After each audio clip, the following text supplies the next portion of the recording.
Man lazimal istighfar, siapa yang banyak beristighfar, Allah berikan 4. Ja'alallahu lahu min kulli dhiqin makhraja, segala kesempitannya dilapangkan Allah, sempit hatinya dilapangkan Allah, sempit dadanya dilapangkan Allah. Wali wa min kulli hammin faraja, segala kesusahannya diberikan Allah kemudahan, susah rezekinya, susah hidupnya, susah pikirannya, susah urusannya dimudahkan Allah. Wa razaqahu min haitsu la yahtasib, diberi Allah rezeki dari jalan yang tidak disangka-sangka, yang tidak diduga-duga datang rezeki itu. Siapa yang menjanjikan? Nabi Muhammad SAW. Nabi bicara dari mana? Wa ma yantiqu 'anil hawa in huwa illa wahyun yuha. Dia bicara bukan mengikuti hawa nafsunya, melainkan dari wahyu yang dibawa oleh Jibril dari Allah Subhanahu wa taala. Memperbanyak istighfar. Yang keempat, wa ma kana Allahu mu'adzibahum wa hum yastaghfirun. Allah tidak akan menurunkan azab wa hum yastaghfirun selama mereka mampu beristighfar. Oleh sebab itu, kenapa tsunami tidak datang? Kenapa gunung tidak meletus? Kenapa air yang dari laut tidak naik ke darat? Kenapa tidak terjadi gempa bumi? Masih ada di Sidrap yang beristighfar. Masih ada orang yang bangun malam salat sunat taubat menjelang subuh. Wabil ashari yastaghfirun, menjelang azan subuh, di waktu sahur dia memperbanyak istighfar. Sependek-pendeknya astaghfirullah, agak panjang astaghfirullahalazim, lebih panjang astaghfirullahalazim alladzi la ilaha illa huwal hayyul qayyum wa atubu ilaih. Yang lebih afdal sayyidul istighfar, Allahumma anta rabbi la ilaha illa anta khalaqtani wa ana 'abduka wa ana 'ala 'ahdika wa wa'dika mastata'tu a'udzu bika min syarri ma sana'tu abu'u laka bi ni'matika 'alayya wa abu'u bi dhanbi faghfirli fa innahu la yaghfiru dzunuba illa anta. Dibaca dia setelah subuh, dijaga Allah sampai zuhur. Dibaca setelah zuhur, dipelihara sampai asar. Dibaca selepas asar, dijaga sampai maghrib. Dibaca sehabis maghrib, dijaga sampai isya.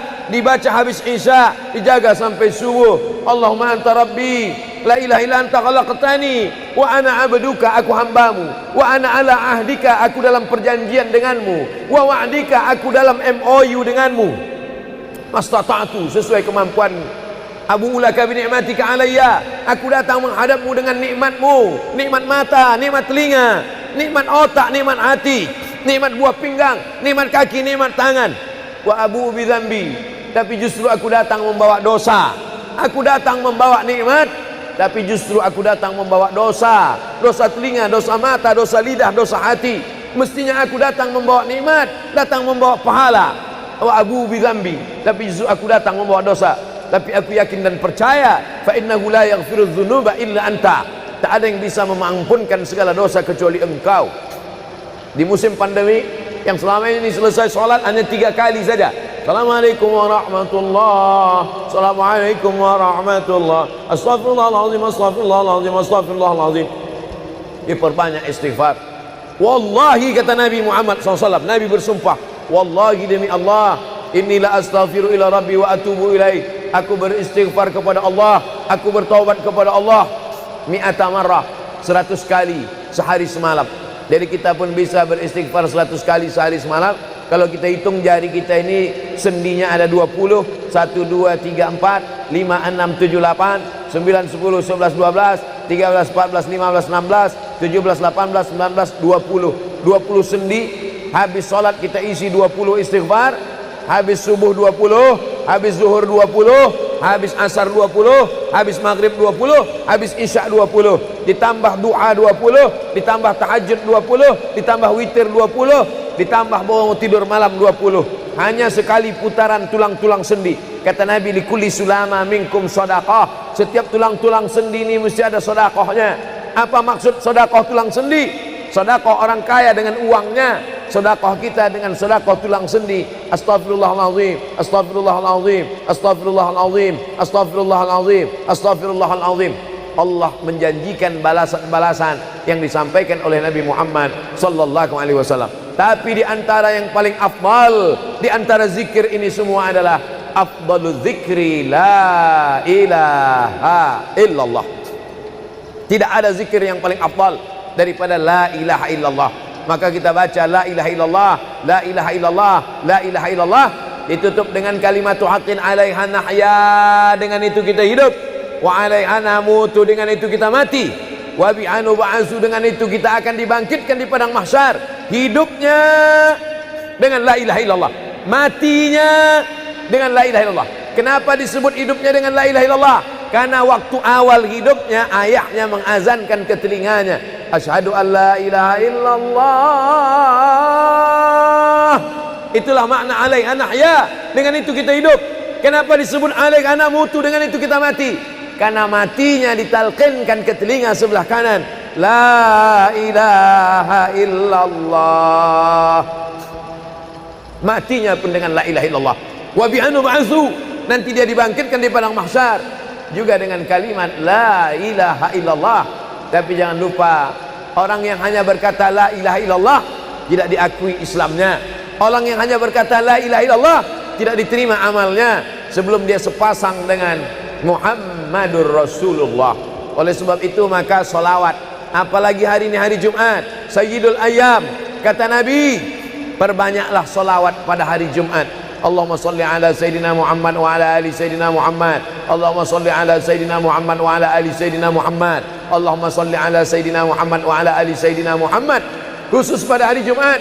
Hari yang lain kita berselawat, tapi pada hari Jumat maka kita perbanyak solawat, solawat, solawat, solawat. Inna salatakum ma'rudatun alayya. Solawat kamu dari rumah kamu, dari tempat kamu bersolawat. Solawat orang sidrap dibawa ke Masjid Nabawi. Salawat orang sidrap dibawa ke makam Nabi. Allahumma salli ala Sayyidina Muhammad dari Masjid Agung Sidrap dibawa ke Masjid Nabawi di kota Al-Madinah Al-Munawwarah. Lalu kemudian sahabat bertanya, kaifa salatuna ma'rudatun alaika wa qad arimta? Bagaimana salawat kami dibawa ke makammu padahal engkau sudah mati, meninggal dunia? Bukankah orang yang mati itu tidak hidup? Bukankah orang mati itu dimakan cacing tanah? Apa jawab Nabi? Innallaha harramal arda ajsadal anbiya. Allah mengharamkan tanah memakan jasad para nabi. Jadi sahabat Nabi itu rasional. Sahabat Nabi itu berpikir. Sahabat Nabi itu bukan hanya diam. Sahabat Nabi itu bukan hanya nerima saja. Sahabat Nabi itu bertanya, bagaimana mungkin salawat kami bisa dibawa ke makammu padahal kau sudah mati dimakan cacing tanah? Nabi menjawab, innallaha harramal arda ajsadal anbiya. Allah mengharamkan tanah memakan jasad para nabi. Hari Jumat, pagi Jumat, petang Jumat, malam Jumat, memperbanyak salawat lebih daripada hari biasanya. Allahumma salli ala Sayyidina Muhammad wa ala ali Sayyidina Muhammad. Membaca surat Al-Kahfi. Man qara'a surat Al-Kahfi yaumal jumu'ati. Siapa yang membaca surat Al-Kahfi hari Jumat, pagi Jumat, siang Jumat, sore Jumat, malam Jumat, adha'a lahu min nur. Allah berikan dia cahaya, pencerahan, terang pandangannya, terang matanya, terang pikirannya, terang hatinya. Kalau sudah gelap, kita suntuk. Makanya anak kecil tidak boleh mati lampu. Kalau ada anak kecil malam mati lampu, nafasnya bisa sesak. Kenapa sesak? Sempit dadanya. Itu maknanya kalau Allah kasih kita terang cahaya karena membaca surat Al-Kahfi hari Jumat. Tapi jangan sampai menyuruh orang baca surat Al-Kahfi, ternyata yang ceramah ini belum baca surat Al-Kahfi. Bacalah surat Al-Kahfi. Ustaz sudah baca? Oh, saya ngajak aja. Enggak. Sebelum ceramah saya baca dulu. Malam Jumat, tadi malam. Habis sholat tahajud, duduk, baca surat Yasin, baca surat Al-Kahfi. Supaya waktu menyampaikannya plong. Karena kalau kita hanya menyuruh saja tidak mengamalkannya, terasa di dalam hati. Bacalah surat Al-Kahfi. Pembohong. Oleh sebab itu saya mengajak, tapi saya sudah baca duluan.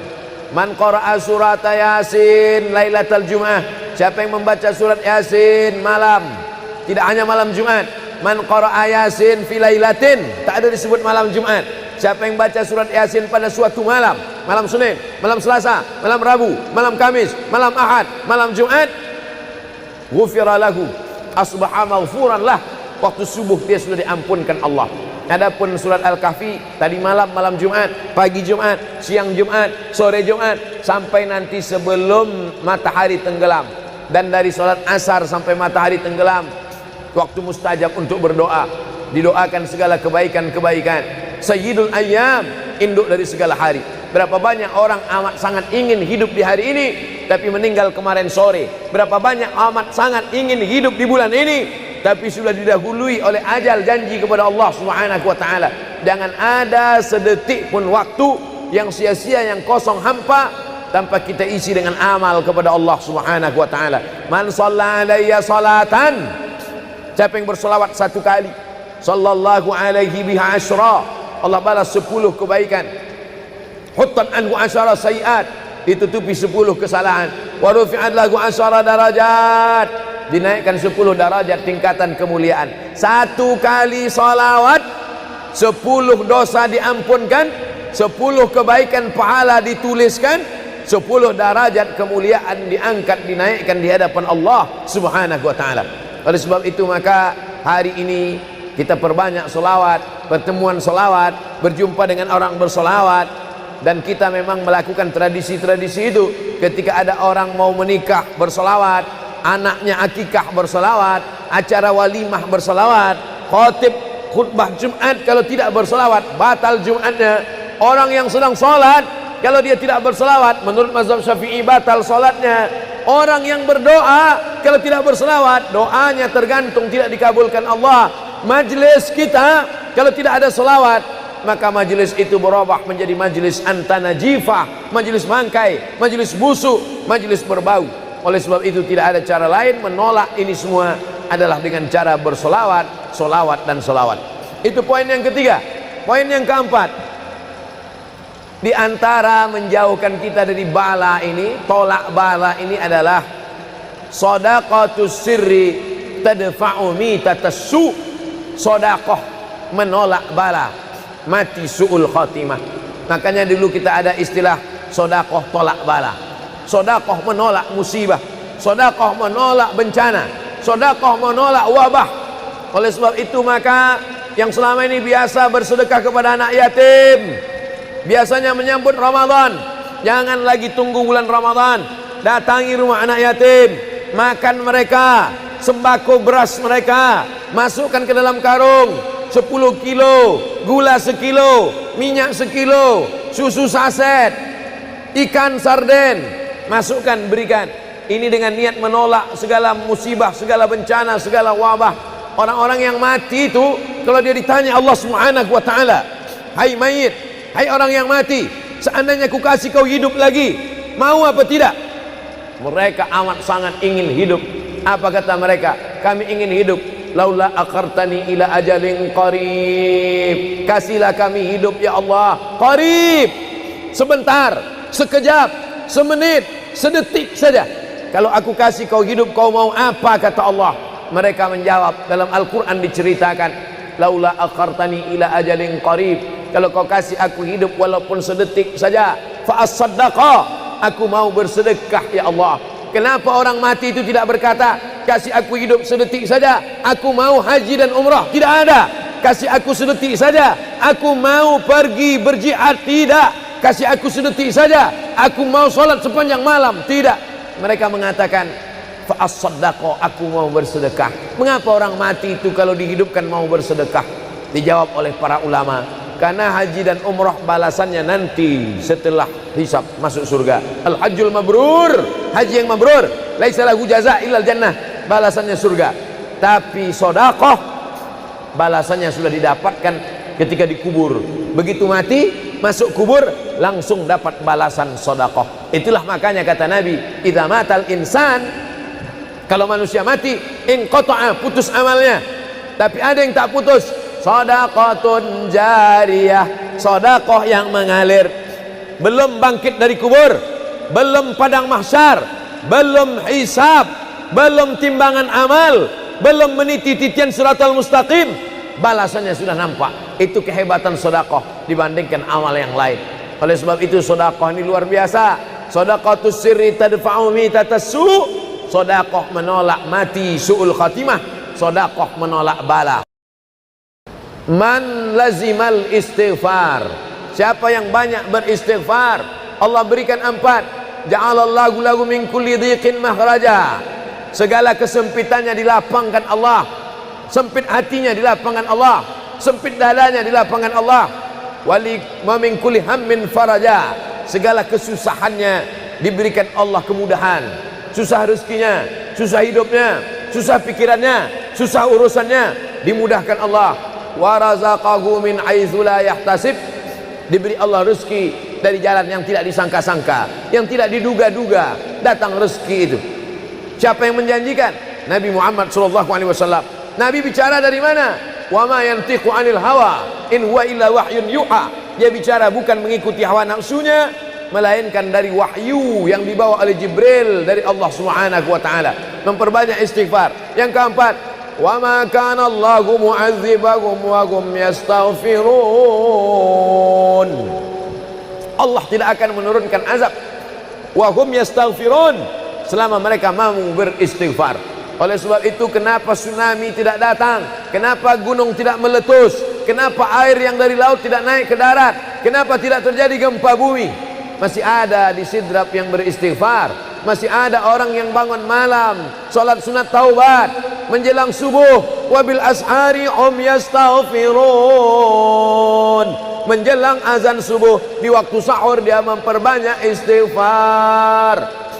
Sependek-pendeknya astaghfirullah, agak panjang astaghfirullahalazim, lebih panjang astaghfirullahalazim alladzi la ilaha illa huwal hayyul qayyum wa atubu ilaih. Yang lebih afdal sayyidul istighfar, Allahumma anta rabbi la ilaha illa anta khalaqtani wa ana 'abduka wa ana 'ala 'ahdika wa wa'dika mastata'tu a'udzu bika min syarri ma sana'tu abu'u laka bi ni'matika 'alayya wa abu'u bi dhanbi faghfirli fa innahu la yaghfiru dzunuba illa anta. Dibaca dia setelah subuh, dijaga Allah sampai zuhur, dibaca setelah zuhur, dipelihara sampai asar, dibaca selepas asar, dijaga sampai maghrib, dibaca sehabis maghrib, dijaga sampai isya, dibaca habis isya, dijaga sampai subuh. Allahumma anta rabbi la ilaha illa anta khalaqtani wa ana 'abduka, aku hambamu, wa ana 'ala ahdika, aku dalam perjanjian denganmu, wa wa'dika, aku dalam MOU denganmu, mastata'tu, sesuai kemampuan. Abu ulaka bi ni'matika alayya, aku datang menghadapmu dengan nikmatmu, nikmat mata, nikmat telinga, nikmat otak, nikmat hati, nikmat buah pinggang, nikmat kaki, nikmat tangan. Wa abu bi dzambi, tapi justru aku datang membawa dosa. Aku datang membawa nikmat, tapi justru aku datang membawa dosa. Dosa telinga, dosa mata, dosa lidah, dosa hati. Mestinya aku datang membawa nikmat, datang membawa pahala. Wa abu bi dzambi, tapi justru aku datang membawa dosa. Tapi aku yakin dan percaya, fa innahu la yaghfiru dzunuba illa anta, tak ada yang bisa mengampunkan segala dosa kecuali engkau. Di musim pandemi yang selama ini selesai sholat hanya 3 kali saja. Assalamualaikum warahmatullahi, Assalamualaikum warahmatullahi, Astaghfirullahaladzim, Astaghfirullahaladzim, Astaghfirullahaladzim. Diperbanyak istighfar. Wallahi, kata Nabi Muhammad SAW, Nabi bersumpah, wallahi demi Allah, inilah astaghfiru ila rabbi wa atubu ilaih, aku beristighfar kepada Allah, aku bertaubat kepada Allah mi'ata marrah, 100 kali sehari semalam.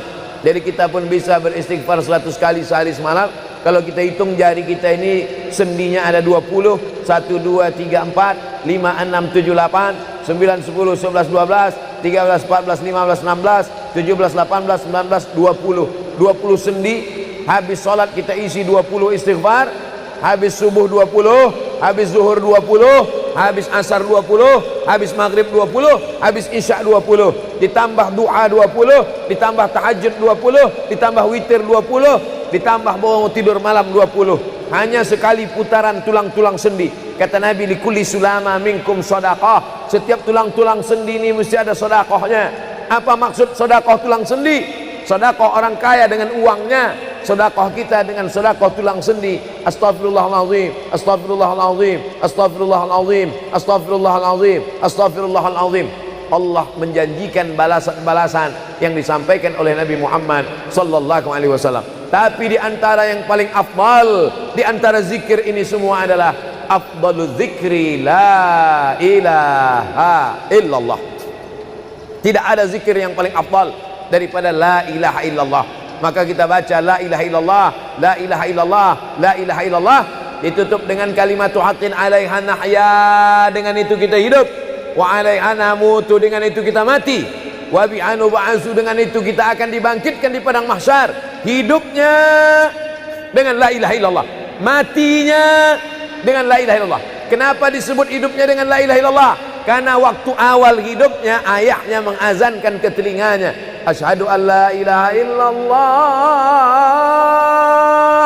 Itulah makna alaiha nahya, dengan itu kita hidup. Kenapa disebut alaiha namutu, dengan itu kita mati?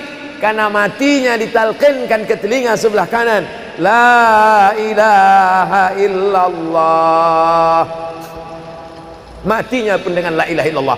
Wa bi'anu ba'su, nanti dia dibangkitkan di padang mahsyar juga dengan kalimat la ilaha illallah. Tapi jangan lupa, orang yang hanya berkata la ilaha illallah tidak diakui Islamnya. Orang yang hanya berkata la ilaha illallah tidak diterima amalnya sebelum dia sepasang dengan Muhammadur Rasulullah. Oleh sebab itu maka solawat, apalagi hari ini hari Jumat, Sayyidul Ayyam, kata Nabi, perbanyaklah solawat pada hari Jumat. Allahumma salli ala Sayyidina Muhammad wa ala ali Sayyidina Muhammad. Allahumma salli ala Sayyidina Muhammad wa ala ali Sayyidina Muhammad. Allahumma salli ala Sayyidina Muhammad wa ala ali Sayyidina Muhammad. Khusus pada hari Jumat. Hari yang lain kita berselawat, tapi pada hari Jumat maka kita perbanyak solawat, solawat, solawat, solawat.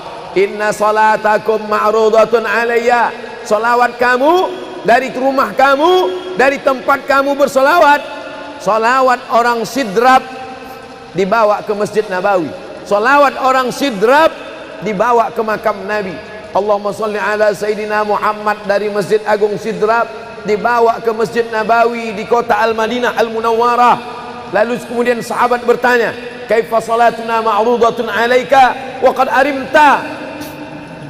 Bagaimana salawat kami dibawa ke makammu padahal engkau sudah mati, meninggal dunia?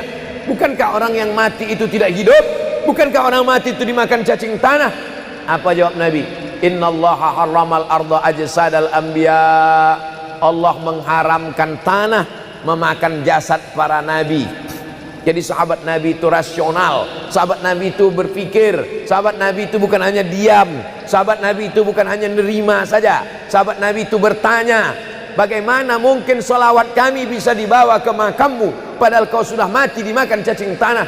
Nabi menjawab, innallaha harramal arda ajsadal anbiya. Allah mengharamkan tanah memakan jasad para nabi.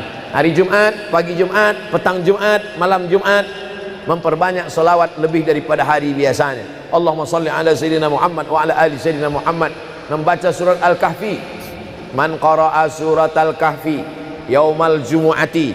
Siapa yang membaca surat Al-Kahfi hari Jumat, pagi Jumat, siang Jumat, sore Jumat, malam Jumat, adha'a lahu min nur. Allah berikan dia cahaya, pencerahan, terang pandangannya, terang matanya, terang pikirannya, terang hatinya. Kalau sudah gelap, kita suntuk. Makanya anak kecil tidak boleh mati lampu. Kalau ada anak kecil malam mati lampu, nafasnya bisa sesak. Kenapa sesak? Sempit dadanya. Itu maknanya kalau Allah kasih kita terang cahaya karena membaca surat Al-Kahfi hari Jumat. Tapi jangan sampai menyuruh orang baca surat Al-Kahfi, ternyata yang ceramah ini belum baca surat Al-Kahfi. Bacalah surat Al-Kahfi. Ustaz sudah baca? Oh, saya ngajak aja. Enggak.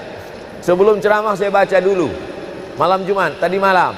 Habis sholat tahajud, duduk, baca surat Yasin, baca surat Al-Kahfi. Supaya waktu menyampaikannya plong. Karena kalau kita hanya menyuruh saja tidak mengamalkannya, terasa di dalam hati. Bacalah surat Al-Kahfi. Pembohong. Oleh sebab itu saya mengajak, tapi saya sudah baca duluan. Man qara'a surat Yasin lailatal Jum'ah. Siapa yang membaca surat Yasin malam, tidak hanya malam Jumat. Man qara'a Yasin fi lailatin, tak ada disebut malam Jumat. Siapa yang baca surat Yasin pada suatu malam, malam Senin, malam Selasa, malam Rabu, malam Kamis, malam Ahad, malam Jumat, ghufira lahu, asbaha maghfuran lah. Waktu subuh dia sudah diampunkan Allah. Adapun surat Al-Kahfi tadi malam, malam Jumat, pagi Jumat, siang Jumat, sore Jumat, sampai nanti sebelum matahari tenggelam. Dan dari salat asar sampai matahari tenggelam, waktu mustajab untuk berdoa, didoakan segala kebaikan-kebaikan. Sayyidul Ayyam, induk dari segala hari. Berapa banyak orang amat sangat ingin hidup di hari ini, tapi meninggal kemarin sore. Berapa banyak amat sangat ingin hidup di bulan ini, tapi sudah didahului oleh ajal, janji kepada Allah Subhanahu wa taala. Jangan ada sedetik pun waktu yang sia-sia, yang kosong hampa, tanpa kita isi dengan amal kepada Allah Subhanahu wa taala. Man shalla alayya salatan, siapa yang bersolawat satu kali, sallallahu alaihi biha asyra, Allah balas 10 kebaikan. Huttan anhu asyara sayiat, ditutupi 10 kesalahan. Wa rufi'at lahu asyara darajat, dinaikkan 10 darajat tingkatan kemuliaan. Satu kali salawat 10 dosa diampunkan, 10 kebaikan pahala dituliskan, 10 derajat kemuliaan diangkat, dinaikkan di hadapan Allah Subhanahu wa taala. Oleh sebab itu maka hari ini kita perbanyak solawat, pertemuan solawat, berjumpa dengan orang bersolawat. Dan kita memang melakukan tradisi-tradisi itu. Ketika ada orang mau menikah bersolawat, anaknya akikah bersolawat, acara walimah bersolawat, khotib khutbah Jumat kalau tidak bersolawat batal Jumatnya. Orang yang sedang sholat kalau dia tidak bersolawat, menurut mazhab Syafi'i batal sholatnya. Orang yang berdoa kalau tidak bersolawat, doanya tergantung tidak dikabulkan Allah. Majlis kita kalau tidak ada solawat, maka majlis itu berubah menjadi majlis antanajifah, majlis mangkai, majlis busuk, majlis berbau. Oleh sebab itu tidak ada cara lain menolak ini semua adalah dengan cara bersolawat, solawat dan solawat. Itu poin yang ketiga. Poin yang keempat, di antara menjauhkan kita dari bala ini, tolak bala ini adalah shadaqatus sirri tadfa'u mitatas su'. Sodakoh menolak bala, mati su'ul khotimah. Makanya dulu kita ada istilah sodakoh tolak bala, sodakoh menolak musibah, sodakoh menolak bencana, sodakoh menolak wabah. Oleh sebab itu maka yang selama ini biasa bersedekah kepada anak yatim, biasanya menyambut Ramadan, jangan lagi tunggu bulan Ramadan, datangi rumah anak yatim, makan mereka, sembako beras mereka, masukkan ke dalam karung 10 kilo, gula sekilo, minyak sekilo, susu saset, ikan sarden, masukkan, berikan. Ini dengan niat menolak segala musibah, segala bencana, segala wabah. Orang-orang yang mati itu kalau dia ditanya Allah Subhanahu wa taala, hai mayit, hai orang yang mati, seandainya ku kasih kau hidup lagi, mau apa tidak? Mereka amat sangat ingin hidup. Apa kata mereka? Kami ingin hidup. Laula akhartani ila ajalin qarib, kasihlah kami hidup ya Allah qarib, sebentar, sekejap, semenit, sedetik saja. Kalau aku kasih kau hidup, kau mau apa? Kata Allah. Mereka menjawab, dalam Al-Quran diceritakan, laula akhartani ila ajalin qarib, kalau kau kasih aku hidup walaupun sedetik saja, fa as-saddaqa, aku mau bersedekah ya Allah. Kenapa orang mati itu tidak berkata, kasih aku hidup sedetik saja, aku mau haji dan umrah? Tidak ada. Kasih aku sedetik saja, aku mau pergi berjihad? Tidak. Kasih aku sedetik saja, aku mau sholat sepanjang malam? Tidak. Mereka mengatakan, fa'as-saddaqa, aku mau bersedekah. Mengapa orang mati itu kalau dihidupkan mau bersedekah? Dijawab oleh para ulama, karena haji dan umrah balasannya nanti setelah hisab masuk surga. Al-hajjul mabrur, haji yang mabrur, laisa lahu jaza illal jannah, balasannya surga. Tapi sedekah balasannya sudah didapatkan ketika dikubur. Begitu mati masuk kubur langsung dapat balasan sedekah. Itulah makanya kata Nabi, idza matal insan, kalau manusia mati, inqata'a, putus amalnya. Tapi ada yang tak putus, shadaqatun jariyah, sedekah yang mengalir. Belum bangkit dari kubur, belum padang mahsyar, belum hisab, belum timbangan amal, belum meniti titian siratal mustaqim, balasannya sudah nampak. Itu kehebatan sedekah dibandingkan amal yang lain. Oleh sebab itu sedekah ini luar biasa. Shadaqatus sirri tadfa'u mitatas su', sedekah menolak mati su'ul khatimah, sedekah menolak bala. Alhamdulillah, Allahumma salli ala Sayyidina Muhammad wa ala ali Sayyidina Muhammad. Kullu amrin zibalin, semua amal yang baik, walam yubda' bihamdillah, kalau tidak diawali dengan alhamdulillah, pujian kepada Allah, fahuwa aqta', maka amal itu putus. Makna putus, putus sampai di dunia saja, tak boleh dibawa sebagai bekal menghadap Allah. Maka kita ingin amal kita malam ini tidak putus, maka kita awali dengan alhamdulillahi rabbil alamin. Setiap majelis kalau tidak disebut namanya, maka majelis itu antanajifah, majelis yang busuk, majelis bau, majelis bangkai. Maka kita sebut namanya, Allahumma salli ala Sayyidina Muhammad wa ala ali Sayyidina Muhammad. Laisa minna, bukan golongan kami, kata Nabi SAW. Man lam yarham saghirana, sesiapa yang tidak sayang kepada budak anak kecil, walam ya'rif syarafa kabirina, tidak hormat kepada orang tua, maka dia tidak diperakui sebagai umat Nabi Muhammad SAW. Semua anak-anak muda-muda, belia-belia yang saya sayangi, para alim ulama, tuan-tuan guru, datuk-datuk, datin-datin, semua yang berhadir ini insyaallah dimuliakan Allah Subhanahu wa taala. Amin ya rabbal alamin. Tajuk kita malam ini 8 keutamaan orang yang bersedekah menurut Al-Qur'an dan sunnah Nabi Muhammad sallallahu alaihi wasallam. Keutamaan yang pertama, kalau orang mati itu ditanya, apakah kamu mau hidup lagi? Maka orang mati itu menjawab, tapi belum ada orang yang mati hidup lagi. Macam mana kita boleh tahu dia menjawab? Sebab diceritakan Allah dalam Al-Quran. Apa kata mereka? A'udzubillahi minasyaitonirrajim. Laula akhartani ila ajalin qarib, kalaulah kami yang sudah mati ini diberi masa lagi, ajal masa, qarib pendek, sikit, kejap. Kalaulah kami boleh dibagi masa hidup lagi walaupun sikit, walaupun kejap, apa yang ingin mereka lakukan? Fa as-saddaqa, kami ingin bersodaqah. Mereka tak ada kata, kalaulah kami boleh hidup lagi, kami ingin jihad, tak ada. Kalau boleh hidup lagi, kami ingin pergi haji, tak ada. Mereka katakan, fa as-saddaqa, kami ingin bersodaqah. Kenapa sodaqah? Kenapa bukan perang? Maka ulama membagi jawaban. Karena kalau haji itu balasannya nanti di surga. Wal hajjul mabrur laisa lahu jazaa'un illal jannah. Haji mabrur balasannya surga nanti selepas hari kiamat. Tapi kalau sedekah, balasan pahalanya diperolehi ketika di alam kubur. Itulah kenapa orang-orang yang mati itu ingin kalau hidup lagi, fa as-sadaqah, mereka ingin bersedekah. Sedekah, hampir semua kata-kata dalam bahasa Arab itu asalnya 3 huruf. Sadaqah. Sadaqah artinya benar. Sadaqallahul azim, maha benar Allah. Sadaqah artinya benar. Kalau memang benar betul iman kita, mana buktinya? Buktinya adalah dengan bersedekah. Itulah kenapa sedekah itu disebut dengan sedekah, tanda iman itu benar. Karena untuk menggerakkan lidah bercakap sangat mudah.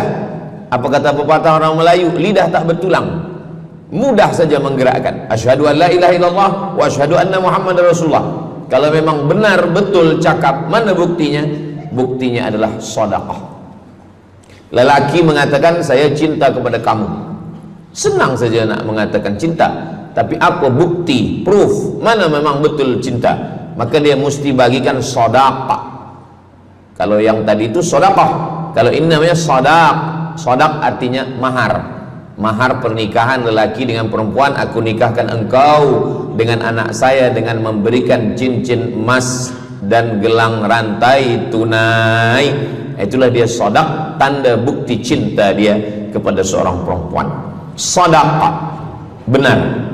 As-sidqu, sidik, benar. As-siddiq, orang yang benar. Maka disebut dia dengan Abu Bakar Siddiq, karena dia benar memberikan emas sebesar batu waktu dibawa pergi hijrah bersama Nabi Muhammad SAW. Maka dia disebut dengan Siddiq karena dia benar imannya dengan memberikan sedekah. Tapi ada makna siddiq yang lain. Ketika yang lain mendustakan Nabi, tak percaya kepada Isra Mi'raj, dialah orang yang percaya, maka disebut dia dengan Siddiq. Siddiq dari kata sadaq, benar, karena iman dia yang benar. Mana bukti, proof bahwa iman dia benar?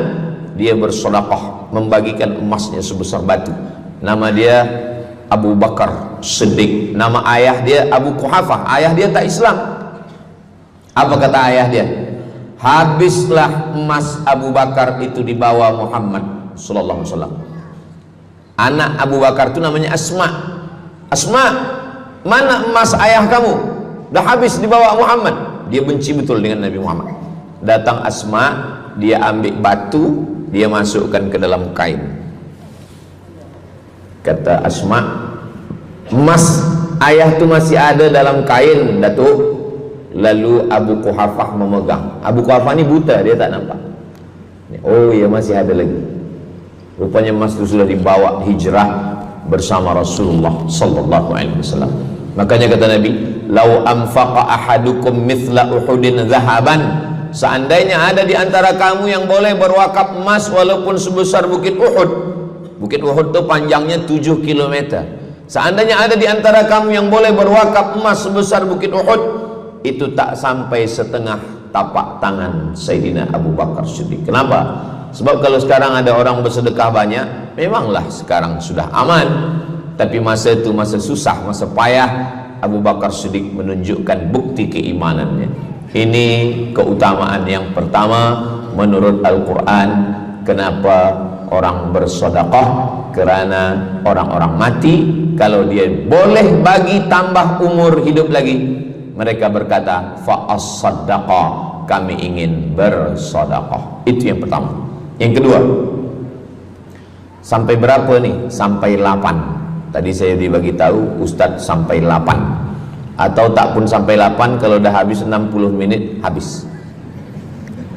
Yang kedua, idzas sama'un fatarat, langit terbelah.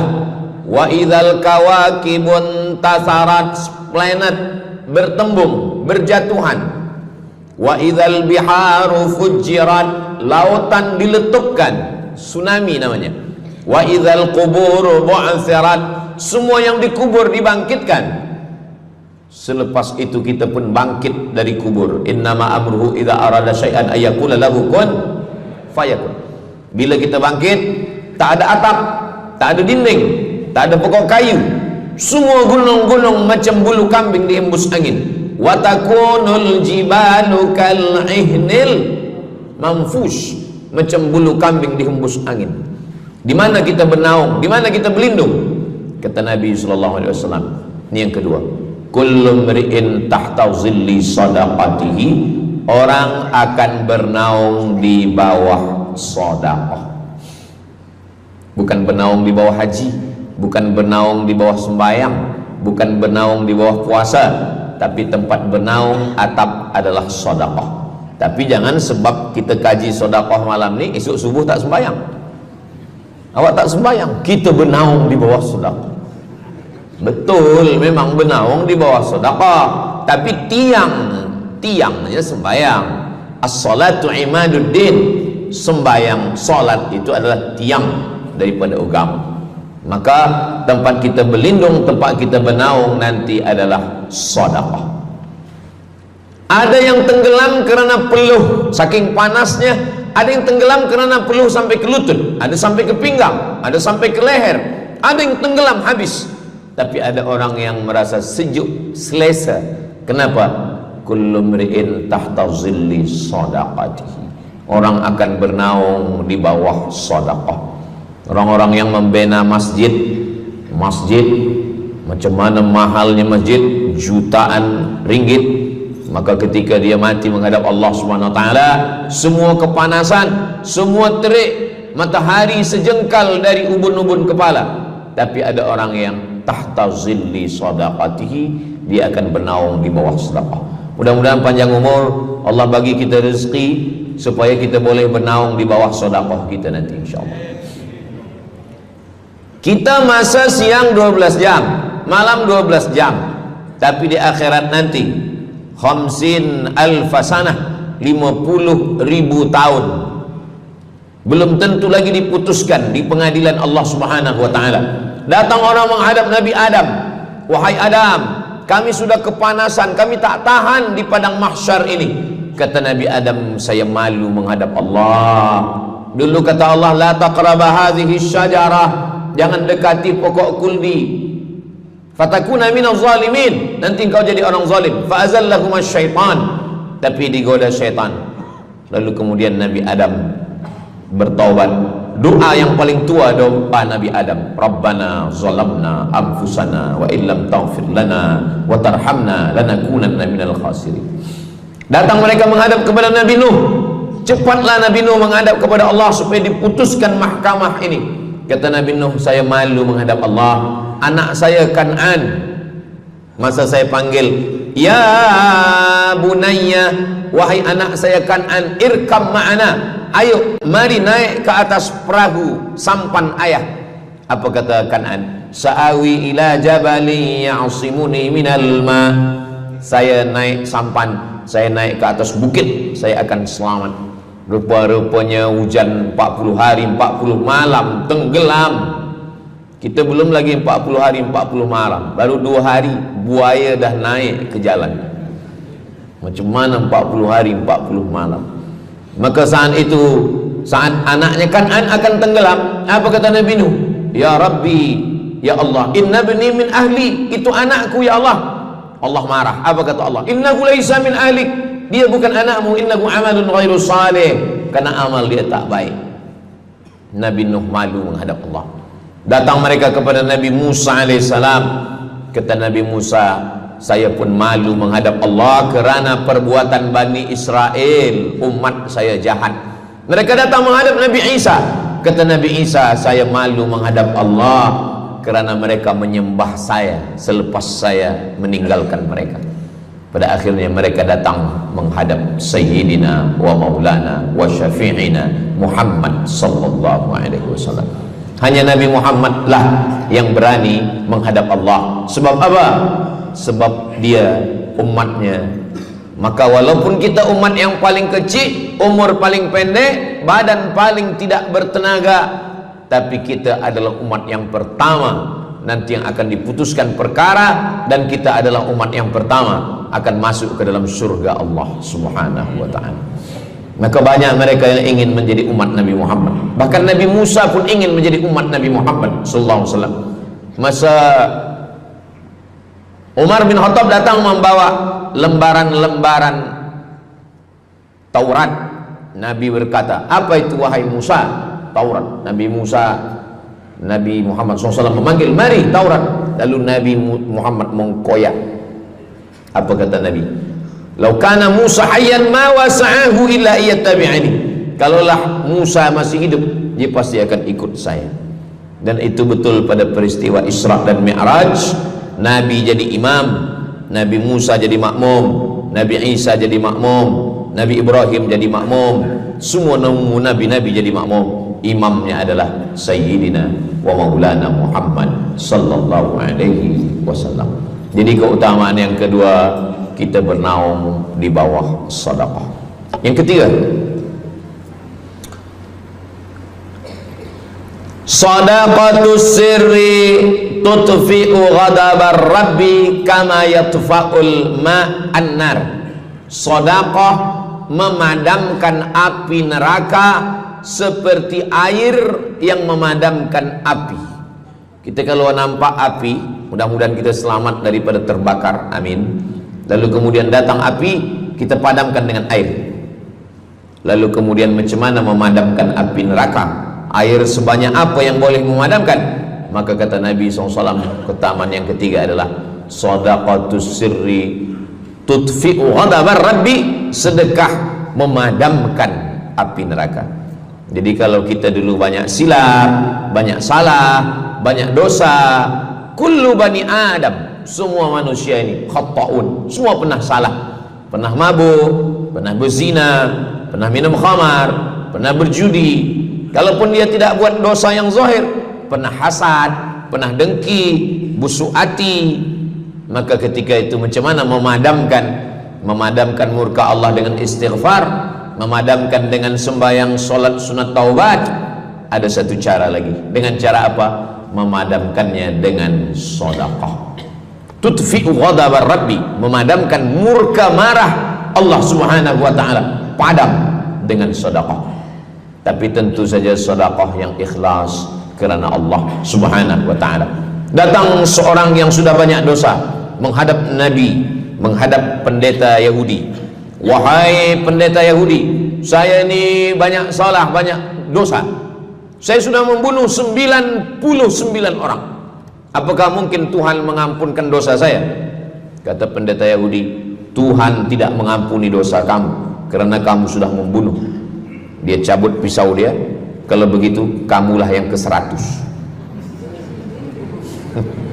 Dia dah bunuh 99. Itu maka saya takut juga kalau datang orang, Ustaz Samad, apakah Allah mengampuni dosa saya? Apa dosa kamu? Membunuh orang. Ayo Allah ampunkan dosa. Faqtulu anfusakum, bunuhlah diri kamu. Surat Al-Baqarah. Bunuhlah diri kamu. Fataba alaikum, Allah menerima taubat kamu dengan membunuh diri. Sebab Bani Israel minta ampun kepada Allah bukan dengan istighfar, minta ampun kepada Allah bukan dengan sembahyang taubat. Bani Israel kalau dia minta ampun kepada Allah dulu zaman Nabi Musa, dia ambil pedang, dia ambil parang panjang, dia cari orang yang sama-sama berdosa. Saya ada dosa, saya cari tuan-tuan yang ada dosa. Tuan ada dosa? Ada. Kita nak bertaubat? Ya, ayo kita. Nanti kita sama-sama cincang. Nanti tuan cincang saya cincang tuan. Kita sama-sama mati, baru Allah ampunkan dosa. Faqtulu anfusakum, bunuhlah diri kamu. Fataba alaikum, Allah menerima taubat kamu. Tapi syariat Nabi Muhammad sallallahu alaihi wasallam, ma min muslimin yuznibu dzamban, kalau ada yang silap khilaf salah, summa yatatahhar, mandi taubat. Apalagi kita di Bandar Seri Begawan, bila tadi pesawat terbang nak landing turun, nampak cantik laut keliling. Jadi siapa nak mandi taubat, pergi ke laut. Kalau sampai ke tengah laut, bukan cuma dosa hilang, orangnya hilang sekali. Aku mandi taubat, saya mandi taubat. Selepas mandi taubat, tak boleh mandi taubat, wudu. Tak boleh wudu, tayamum. Selepas itu sembahyang sunat taubat, usolli sunnatat taubat raka'ataini lillahi ta'ala.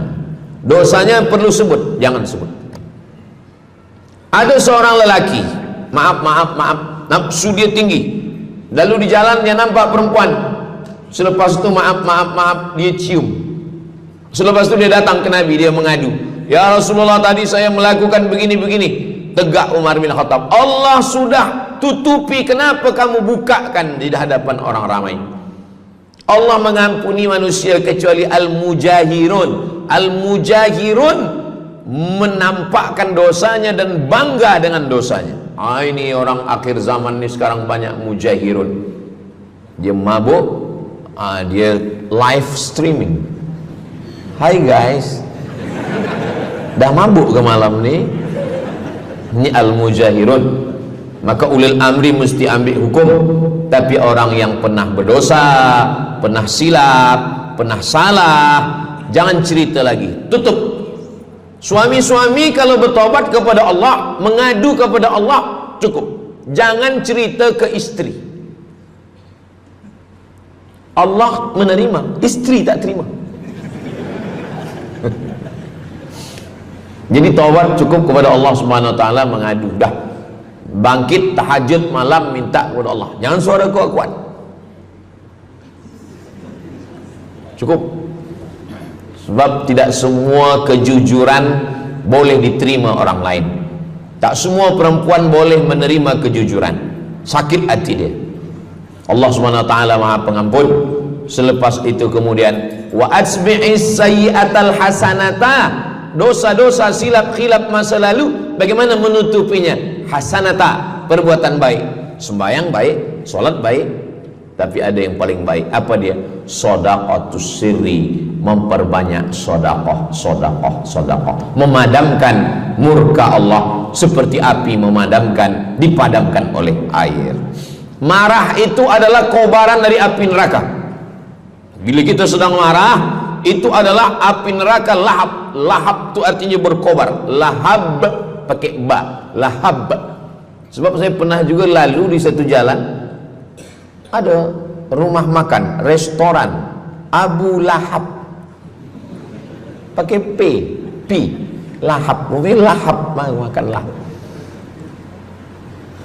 Allah Subhanahu wa taala memadamkan murkanya. Inna rahmati sabaqat ghadabi, rahmatku lebih cepat daripada murkaku. Memang Allah marah, tapi ketika dia berbagi kepada orang lain, dia tutupi dosanya di masa yang lalu. Syarat taubat 3. Yang pertama, an-nadamu fil qalbi, menyesal dalam hati. Yang kedua, al-iqraru bil lisani, nyatakan dengan lisan, astaghfirullahalazim. Yang ketiga, al-itmaru alla ya'uda ilaihi abadan, tekad saya tidak akan buat lagi sampai mati. Namanya taubat nasuha. Nasuha, 3 huruf. Nasoha artinya menyaring madu. Datang orang memanjat pokok kayu, dia ambil parang panjang, dia potong sarang lebah jatuh ke bawah, disaring dengan kain tipis, lalu kemudian tersangkut di atas kain. Lilinnya tersangkut, lebahnya tersangkut, anak lebah tersangkut, rantingnya tersangkut, dahannya tersangkut, maka keluarlah madu. Itu bahasa Arabnya namanya nasuha. Apa makna nasuha? Menyaring dosa-dosa sehingga yang tinggal hanya amal soleh, yang sampah-sampah tersangkut. Sekarang susah nak minum madu yang asli, banyak palsu. Macam mana Ustaz, saya ni suka spesial minum madu, apa tanda madu ni asli? Bawa pulang ke rumah, kalau istri marah itu asli.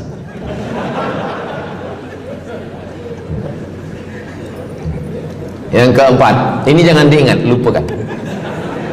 Yang keempat, apa itu keutamaan sedekah? Kata Nabi sallallahu alaihi wasallam, as-sadaqatu, sedekah itu tadfa'u mitatassu, menolak mati su'ul khatimah. Tak ada guna amal elok baik kalau mati dalam keadaan su'ul khatimah. Kita selalu berdoa, Allahumma khtim lana bihusnil khatimah. Maka cara untuk menolak mati su'ul khatimah ini adalah dengan cara sedekah. Banyak orang mati husnul khatimah, bukan ulama,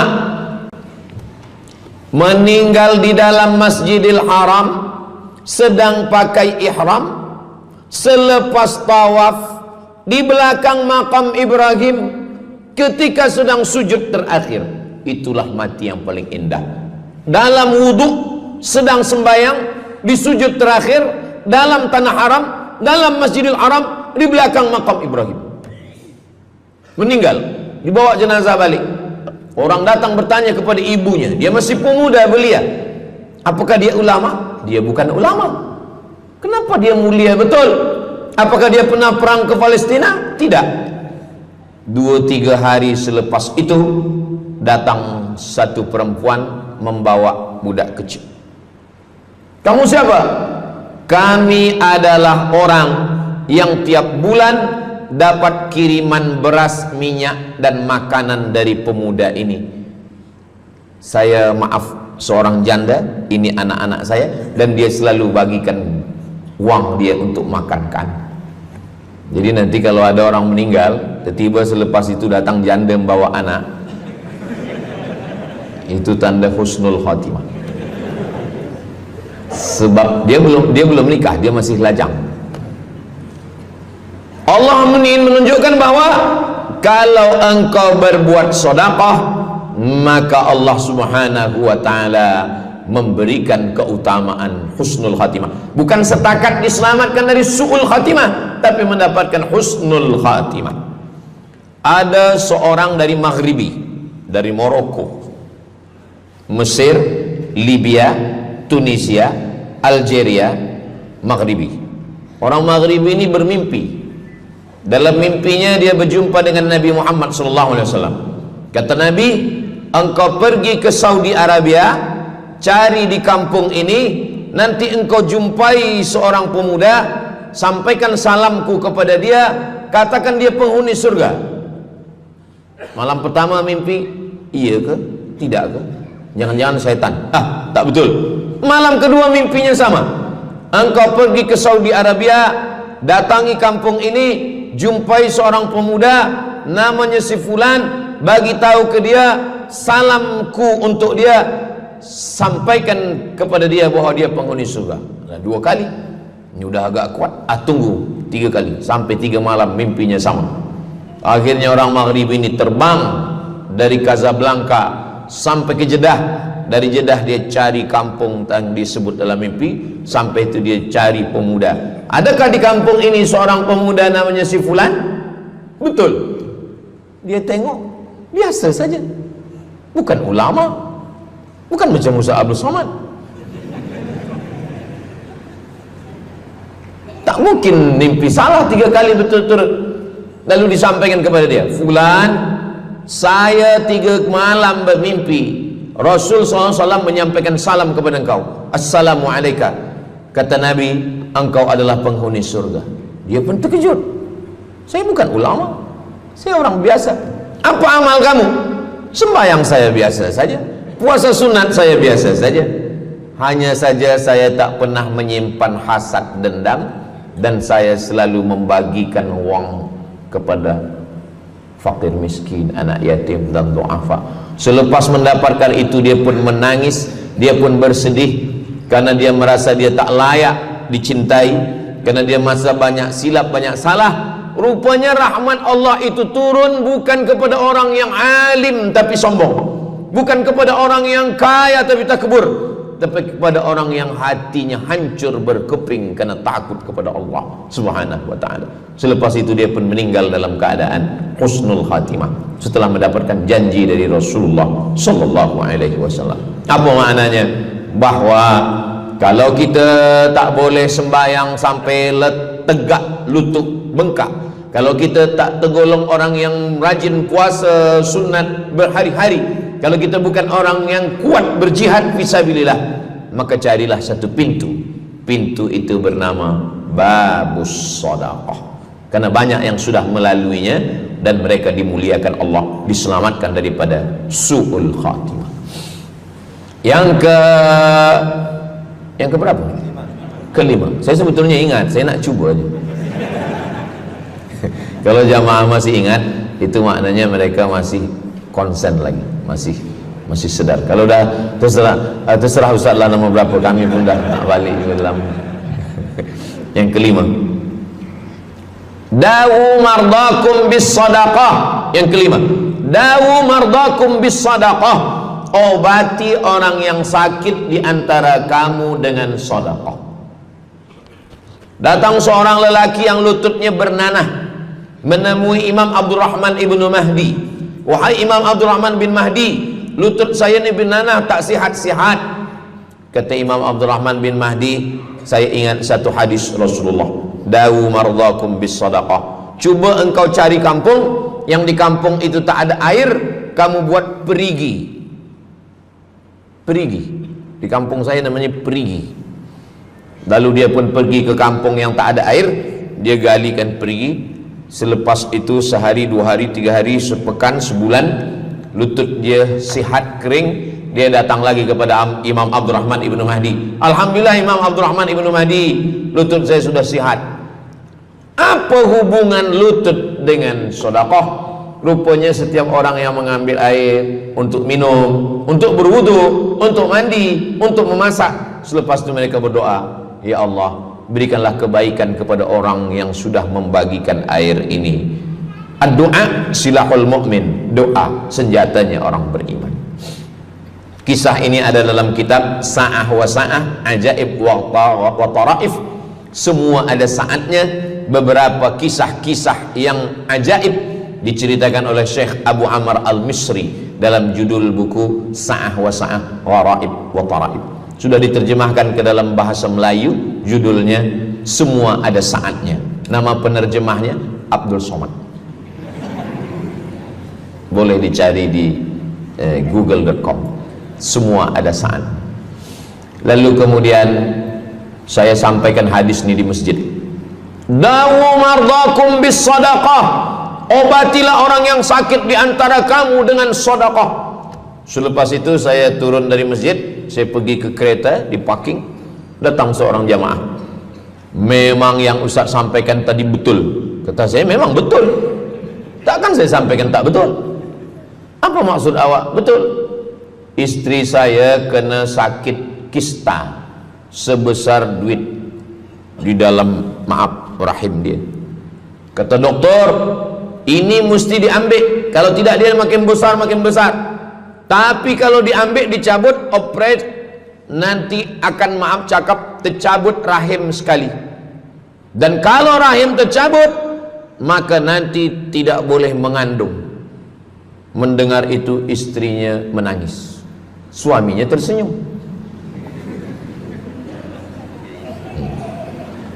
Yang senyum budak kecil pula. Lalu kemudian rupanya istri dia tahu tentang hadis Nabi, dawu mardakum bis sadaqah. Obatilah orang yang sakit dengan bersedekah. Maka dia pun bersedekah, bersedekah, bersedekah, bersedekah. Selepas itu mereka pergi lagi medical check up ke hospital. Sampai di hospital dicek USG, rupanya kista itu makin kecil, kecil, kecil, kecil dan hilang. Doktor tu pula bertanya balik, awak makan apa? Saya makan nasi, kata dia. Minum apa? Minum teh tarik. Saya amalkan hadis Nabi Muhammad SAW, dawu mardakum bis sadaqah. Kata doktor, awak tak perlu operate dan ini tidak perlu dibelah, dan rahim awak masih boleh mengandung. Istrinya tersenyum, lakinya pula menangis. Begitulah Allah Subhanahu wa taala. Syekh Abu Amr Al-Misri bercerita tentang seorang perempuan di Saudi Arabia. Dia pergi ke Amerika. Kata doktor di Amerika, kamu sudah balik ke rumah, makan kenyang, tidur lelap. Nanti kalau puan-tuan pergi hospital, lalu dokter bercakap, balik ke rumah, makan kenyang, tidur lelap, itu maknanya malaikat maut dah dekat, tak ada obat. Maka dia pun balik ke Saudi Arabia, dia ambil harta dia, dia sedekah, dia sedekah, dia sedekah, dia sisa dia bagikan baki sikit untuk ahli waris. Selepas itu last kali dia pergi lagi ke Amerika, last medical check up. Apa kata doktor di Amerika? Kami sudah cek, kamu sihat wal afiat. Banyak sekali orang-orang yang diberikan Allah Subhanahu wa taala keutamaan dengan sedekah, mukjizat bahwa Nabi SAW sudah meninggal dunia, tapi mukjizatnya masih ada sampai akhir zaman ini. Di antaranya adalah dawu mardakum bis sadaqah, obatilah orang yang sakit di antara kamu dengan bersedekah. Yang ketujuh, yatsba'ul mayyita salasun, yang mengiringi mayat orang mati ke liang lahat ada tiga. Yang pertama mal, bahasa Arabnya mal, orang kita menyebut mall, harta. Yang mengiringi manusia ke liang lahat, yang pertama maluhu, harta. Yang kedua ahluhu, istri, anak, menantu, kawan, jiran, sahabat. Yarji'usnani, yang dua ni balik ke rumah, anak balik, istri balik, kereta balik, semua balik. Wa yabqa wahidun, yang kekal hanya satu. Apa dia? Yang kekal hanya satu, itulah dia sedekatuhu. Sedekahlah yang kekal. Itulah kenapa orang-orang meninggal dunia. Kita di atas dunia ini, kata Nabi, baina sittin wa sab'in. Kita hidup di atas dunia ini antara sittin, 60, sab'in, 70. 60, 70, 60, 70. Kalau umur 30, ada berjumpa jamaah umur 30 yang dia soal, dah berbini ke? Nabi ni belum. Oh. Awak dah menikah? Belum. Apa belum nikah lagi? Kejap lagi Ramadan. Takkan jaga subuh? Macam mana nak sembahyang? Macam mana nak sahur?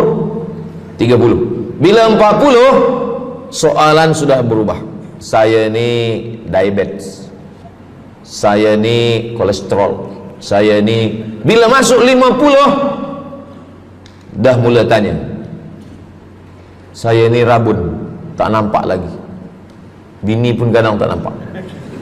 Bini orang nampak. Bila 60, mendengar tazkirah Ustaz Somad, kunci satu, jangan tersinggung.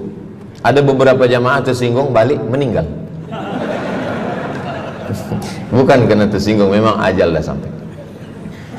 Jadi Ustaz umur berapa? Saya lahir 18 hari bulan Mei 1977. Umur rasa 27.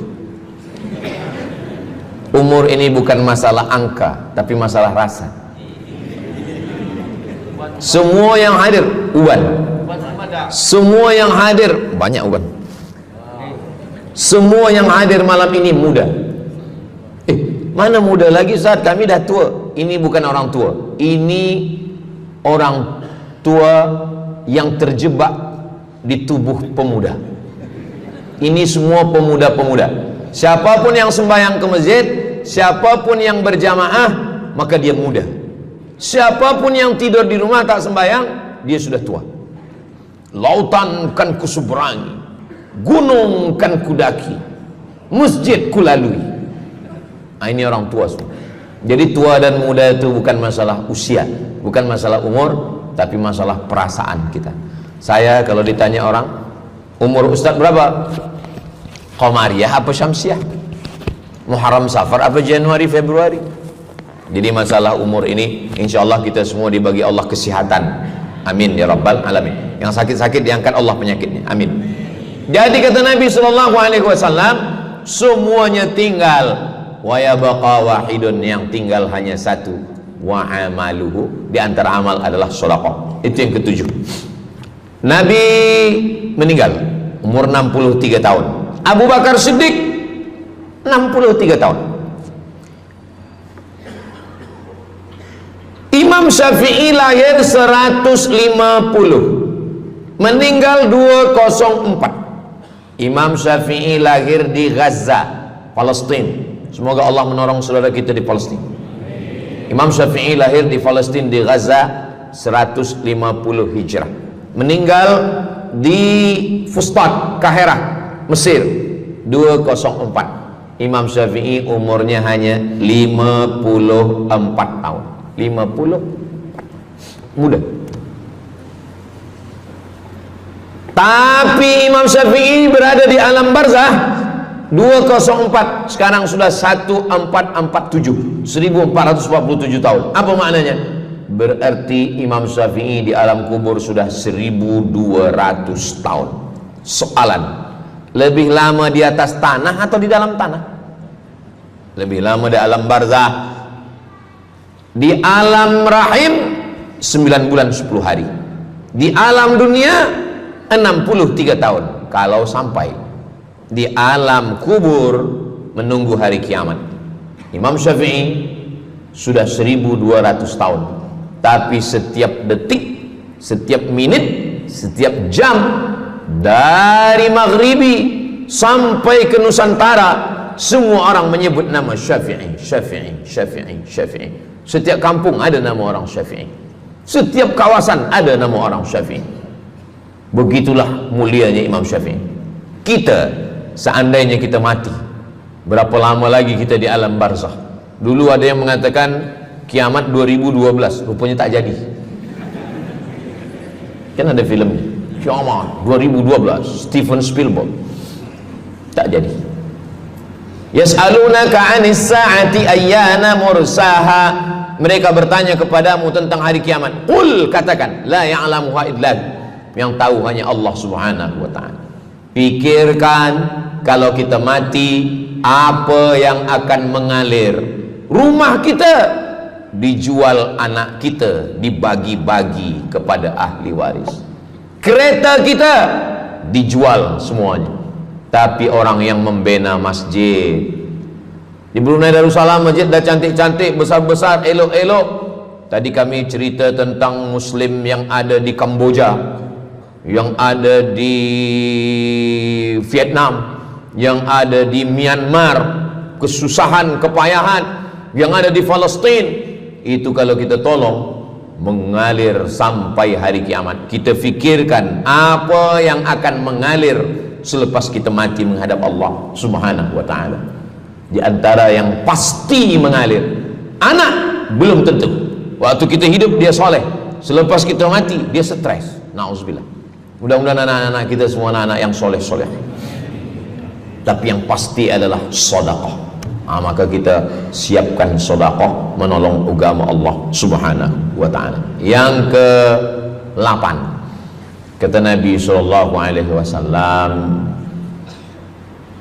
idza matal insan, hadisnya ada dalam Sahih Muslim. Idza matal insan, ada orang yang membaca hadis ini idza mata ibnu Adam. Idza mata ibnu Adam itu terjemah, bukan bunyi teks. Bunyi teksnya idza matal insan, kalau manusia mati, inqata'a, putus. Tapi banyak yang salah faham tentang hadis nih. Kamu malam ni tak ada buat kenduri orang mati, tak ada baca doa, tak ada baca yasin, tak ada baca tahlil. Idza matal ibnu Adam, kalau manusia sudah mati, putus. Jangan kirim-kirim doa lagi. Banyaklah soalan ke saya, Ustaz Abdul Somad, ya, macam mana kalau orang sudah mati tak ada anak, lalu siapa yang mendoakan dia? Kata saya, yang mendoakan dia saya.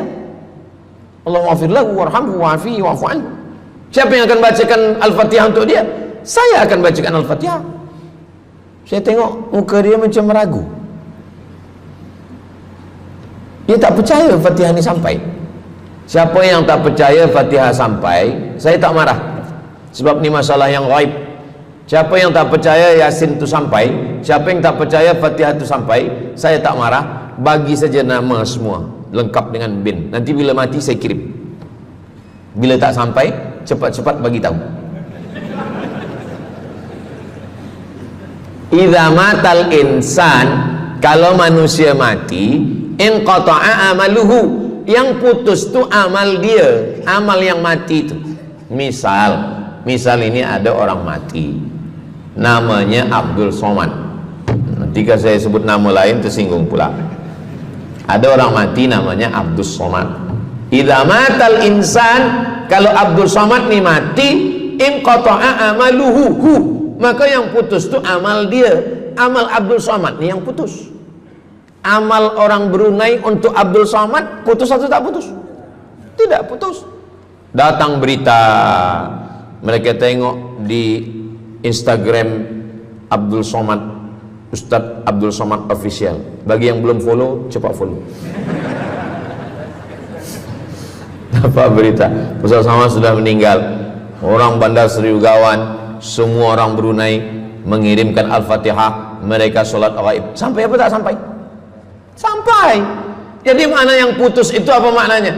Amal dia putus, amal orang mati nih putus, amal orang hidup kepada yang mati tak putus. Saya bilang sekali lagi, yang putus itu amal orang mati. Amal orang mati putus. Apa maksud amal orang mati putus? Kepada muslimin muslimat, sila datang ke masjid yang akan membagi tazkirah almarhum Abdul Somad. Itu mana putus, mana boleh tazkirah lagi. Orang mati itu amalnya putus, tapi amal orang hidup untuk orang mati tidak putus. Kalau memang putus, kenapa ada amalnya yang tak putus? Ada amal dia yang tak putus. Ini Abdul Somad mati dia, amal dia semuanya putus, tapi ada amal dia yang tak putus. Pertama, shadaqatun jariyah. Sedekah itu kan amal dia, tak putus. Sedekah dia bina masjid dia, sedekah dia tahfiz Quran. Budak-budak tahfiz Quran itu menghafal Quran, jadi tuan guru, punya murid, punya pondok, maka tak putus. Amal dia tapi tak putus. Yang kedua, ilmun yuntafa'u bih, mengajar dia, diamalkan orang, tak putus. Waladun solihun, anak soleh. Anak soleh itu maksudnya, anak soleh itu kan amal dia. Nah, itu yang banyak orang yang tak paham. Macam mana amal soleh, macam mana amal soleh itu amal kita? Macam mana anak soleh itu amal kita? Kalau istri, mohon maaf, kalau istri awak cuma awak tengok saja, apakah mungkin dia hamil? Nah, itu dah payah betul dah menjelaskan. Maknanya anak kita itu amal kita. Maka kalau kita mati, dia tetap mengalir. Bukan berarti doa orang lain tak sampai. Ini banyak orang salah faham. Selepas orang meninggal, tak usah baca doa lagi, tak usah Allah maafir lahu lagi, tak usah baca Yasin lagi, tak sampai. Maksud putus itu amal orang mati itu putus. Kalaulah putus amal orang hidup kepada orang mati, tak ada salat jenazah. Nanti kalau ada orang mengatakan tak usah baca doa, kita udah putus semua, nanti bila dia mati jangan sembayangkan. Sebab sembayang jenazah itu kan amal orang hidup untuk orang mati. Allahu Akbar, Allahumma alhamd, Allahu Akbar, Al-Fatihah, Allahu Akbar, salawat, Allahu Akbar, Allahumma maghfir lahu warhamhu wa'afihi wa'fu anhu, Allahu Akbar, Allahumma la tahrimna ajrahu wa la taftina ba'dahu wa waghfir lana wa lahu wa li ikhwanina alladhina sabaquna bil iman wa la taj'al fi qulubina ghillan lil ladzina amanu rabbana innaka ra'ufur rahim. Empat itu sampai, Al-Fatihah sampai, doa sampai, Al-Fatihah sampai, solawat sampai, doa takbir 3 sampai, doa takbir 4 pun sampai. Itu maknanya amal orang hidup sampai, tapi amal orang mati putus. Apakah orang mati itu tetap beramal? Orang mati tetap beramal, tapi katanya putus. Yang putus itu amal wajib. Sholat wajib, tak wajib lagi. Puasa wajib, tak wajib lagi. Adapun amal yang tak wajib, makanya kalau ada suami yang tak mau amal wajib, suruhlah dia mati. Mana dalil ustadz bahwa orang mati tetap beramal? Waktu Nabi Muhammad SAW Isra Mi'raj, Nabi Isra Mi'raj, Nabi tengok Nabi Musa sholat di dalam kuburnya, padahal Nabi Musa sudah meninggal. Itu menunjukkan orang meninggal pun beribadah, tapi ibadah dia tidak wajib lagi.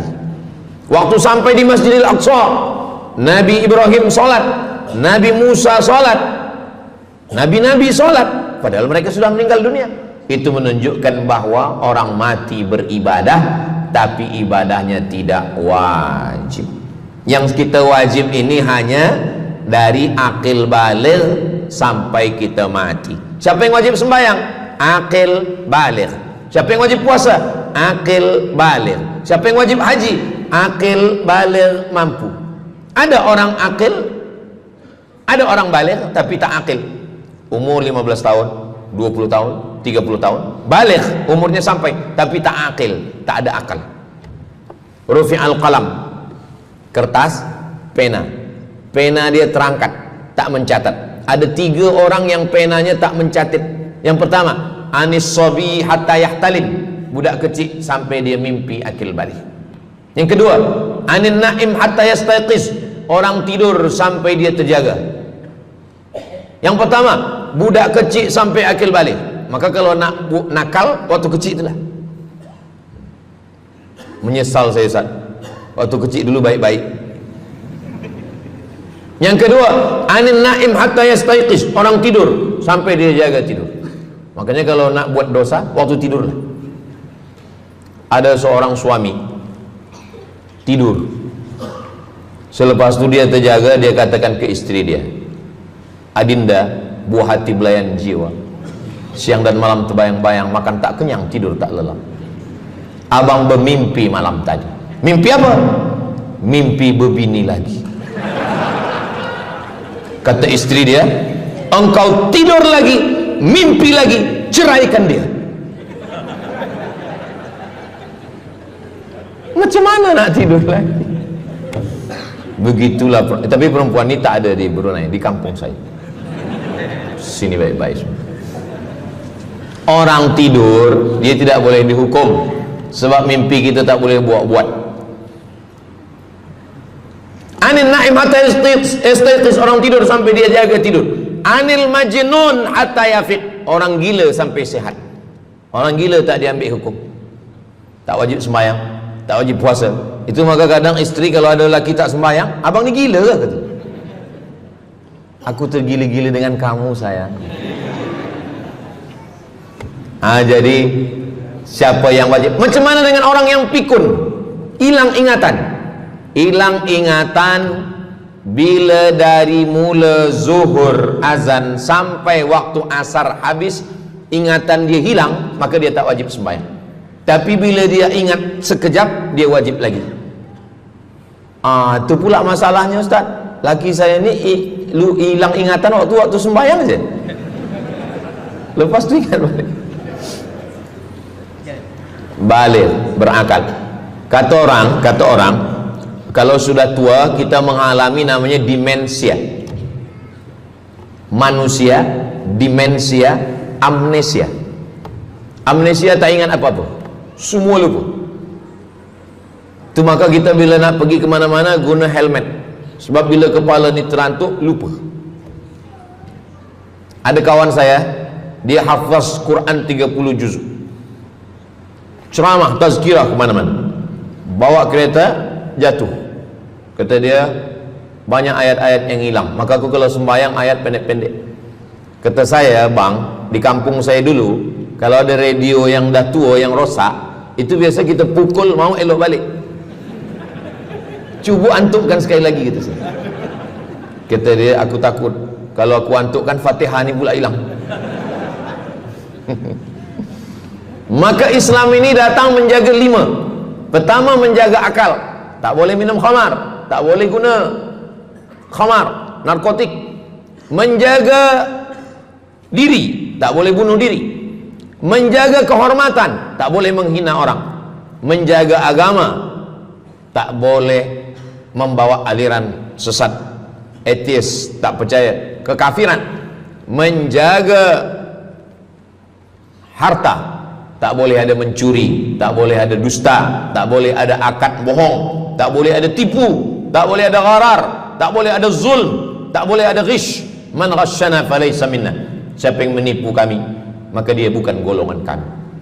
Jadi berdasarkan 8 keutamaan ini, kalau ingat 8-8-nya alhamdulillah. Tak ingat 8, ingat 7, ingat 6, ingat 5, ingat 4, ingat 3, ingat 2, ingat 1. Satu pun tak ingat, innalillah. Tapi insyaAllah kita boleh ingat semua. Sebab apa? Sebab tazkirah malam ini direkodkan. Nanti boleh ditonton ulang di channel Ustaz Abdul Somad Official. Jangan lupa subscribe, like, share, and comment. Jamaah yang dimuliakan Allah Subhanahu Wa Taala, tadi saya mula pukul 8.15, sekarang sudah pukul 8.10. Jadi saya di mana-mana tazkirah memanglah 60 menit, 600 ml. Tapi rupanya botolnya kecil je. Jadi sebenarnya setengah jam pun cukup. Jadi dari 8 tadi itu semua membagi kita semangat. Kalau ada orang yang mengatakan Islam ini agama yang menyuruh kita tak usahlah berniaga, tak usahlah bertanam kelapa sawit, tak usahlah bertanam kelapa, tak usahlah buka ikan, tak usahlah bertani. Sesungguhnya Islam ini agama yang menyuruh kita berusaha. Masuk masjid, Allahumma aftah li abwaaba rahmatik. Keluar masjid, Allahumma inni as'aluka min fadlik. Kenapa keluar masjid minta rezeki? Sebab peniaga, pedagang, bisnismen dapat duit. Duitnya bukan untuk dunia, duitnya untuk akhirat. Jadi kalau ada orang mengatakan kereta tak dibawa mati, siapa kata kereta tak dibawa mati? Kereta boleh dibawa mati. Kereta yang macam mana? Kereta wakaf. Ada kereta 10, wakafkan untuk tahfiz Quran. Masa mak saya meninggal, berpesan dia, nanti kalau aku mati, tolong kuburkan aku di samping makam ayahku. Dari tempat saya, rumah saya ke kampung mak saya jauh, 10 jam naik kereta. Hospital tak nak bagi kereta ambulan. Maka selepas itu saya azam dalam diri saya, nanti kalau ada duit, kita buatkan kereta wakaf ambulan. Siapapun saja yang sakit meninggal, free, Alhamdulillah kami ada yayasan tabung wakaf umat namanya, 2 kereta ambulans sekarang. Siapapun yang sakit free. Naik kereta ni free, syaratnya 2, sakit mati. Alhamdulillah, sesiapa saja datang boleh. Jadi saya rasa sakit hati, dalam hati saya itu saya mesti azamkan, tekadkan ini. Begitu juga dengan tahfiz, guru-guru, cikgu-cikgu, pelajar-pelajar, buatkan kereta. Begitu juga dengan rumah. Apa kata orang? Untuk apa bina rumah elok-elok, rumah besar? Rumah tak dibawa mati. Rumah boleh dibawa mati. Rumah yang mana? Rumah tahfiz Quran. Assalamualaikum. Waalaikumsalam. Ustaz Abdul Somad, betul, saya ada rumah Ustaz, 9 bilik, 2 aras, parking lapang. Rumah siapa? Tak tahu. Ini rumah siapa Tuan? Tuan Haji. Rumah saya. Tuan Haji di mana sekarang? Saya di Surabaya, Ustaz Abdul Somad. Rupanya dia dulu kerja kilang minyak di Riau, Sumatera. Lepas pencen dia balik ke Jawa. Jadi rumah ni saya nak wakafkan. Wakafkan sekarang kami buat rumah tahfiz Quran. Pagi, petang, siang, malam orang hafaz Quran. Ini rumah boleh. Jadi kalau ada orang mengatakan tak usahlah cari harta banyak-banyak, harta tak dibawa mati. Harta dibawa mati dengan syarat diwakafkan, diinfakkan, disedekahkan. Yang paling tinggi zakat wajib. Di bawah zakat wakaf. Wakaf mesti ada 4. Orang yang berwakaf, orang yang menerima wakaf, harta yang diwakafkan, ada ijab dan qabul. Di bawah wakaf infak. Di bawah infak baru sedekah. Kenapa infak lebih tinggi daripada sedekah? Sebab infak adalah harta, sedangkan sedekah tak harta pun sedekah. Senyum itu sedekah. Makanya yang kalau ada box di depan masjid, box di tepi jalan, itu yang tepat ditulis box infak, jangan box sedekah. Sebab kalau box sedekah nanti orang senyum aja. Tabassumika fi wajhi akhika sedekah. Senyummu ke wajah saudaramu adalah sedekah. Tolong untuk dibaca Ustaz.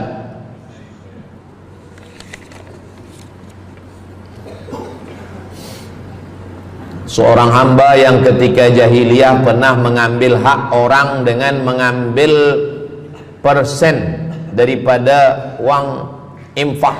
Setelah dia menyadari akan salahnya, dia bertaubat dan ingin mengembalikan hak tersebut. Masalahnya dia tidak mengetahui berapa dan ke siapa dibalikkan. Kalau kita termakan terpakai duit yang kita tak tahu entah punya siapa, cuba ingat-ingat. Memang kalau masalah ini kadang kita lupa memang. Coba ingat tahun berapa. Sebab duit RM1 tahun 80 dengan 2025 tak sama nilainya, sebab ada inflasi ekonomi. Jadi coba ingat, tengok dengan harga emas. Tahun 80 berapa 1 gram emas, tahun 2025 berapa. Maka dihitungnya ke emas, bukan ke dolar, tapi kepada emas. Nah, selepas kita dapat harga emas, lalu kita balikkan. Misalkan tahun 80 100 ringgit itu 3 gram. Maka yang sekarang kita tidak balikkan 100 ringgit, tapi kita balikkan sekarang 2025 dengan 3 gram emas. Berapa harga 3 gram emas? Lepas itu kita balikkan. Kalau kita tak tahu orangnya di mana, anak cucunya, ahli warisnya tak tahu, maka kita serahkan kepada masalih ammah. Masalih ammah artinya kepentingan umum. Pendidikan tahfiz Quran, sekolah, tempat anak yatim, tempat duafa fakir miskin, ke masjid boleh. Tapi kalau kita bawa duit haram, duit tak jelas, kita serahkan saja. Datang, tuan guru bagi dah. Jangan sebut pula tuan guru ni ada beberapa duit haram saya nak bagi ni. Serahkan saja. Begitu juga dengan orang yang menyimpan uang di bank yang bukan Islamic bank. Syukran, jazakumullah khair. Lalu kemudian dia duduk di negeri yang tak Islam, lalu kemudian dia letakkan di bank yang tak Islamik. Maka duit ini ada ada fawaid, ada bunganya. Riba haram. Kalau dia simpan di rumah dia takut hilang. Duit ini tak boleh dia makan, tak boleh dia belikan ke pakaian, tak boleh dia bagikan ke orang lain, maka dia serahkan kepada masalih ammah. Begitu kata Syekh Yusuf Al-Qardawi dalam kitab judulnya Fatawa Mu'asirah, fatwa-fatwa kontemporer, fatwa modern. Jadi masalih ammah, kepentingan umum, bukan untuk diri sendiri. Orang terhalang doanya sebab 3. Mat'amuhu haram, makanannya haram. Masyrabuhu haram, minumannya haram. Malbasuhu haram, pakaiannya haram. Wadhiya bil haram, dibagi makan haram.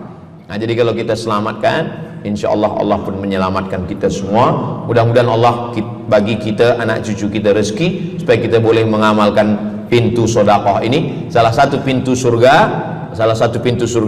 ada namanya babus sedekah. Orang yang masuk surga melalui pintu karena banyak bersedekah. Apakah orang mati itu tetap beramal? Orang mati tetap beramal, tapi katanya putus. Yang putus itu amal wajib.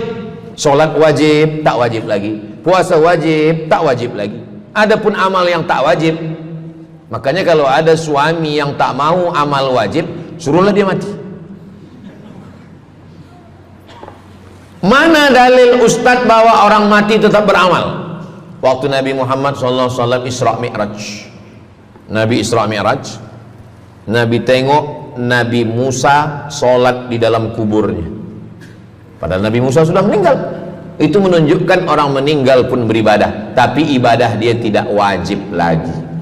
Waktu sampai di Masjidil Aqsa, Nabi Ibrahim sholat, Nabi Musa sholat, Nabi-Nabi sholat, padahal mereka sudah meninggal dunia. Itu menunjukkan bahwa orang mati beribadah, tapi ibadahnya tidak wajib.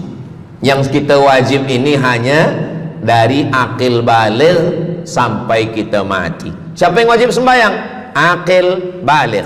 Siapa yang wajib puasa? Akil baligh. Siapa yang wajib haji? Akil baligh mampu. Ada orang akil, ada orang baligh tapi tak akil.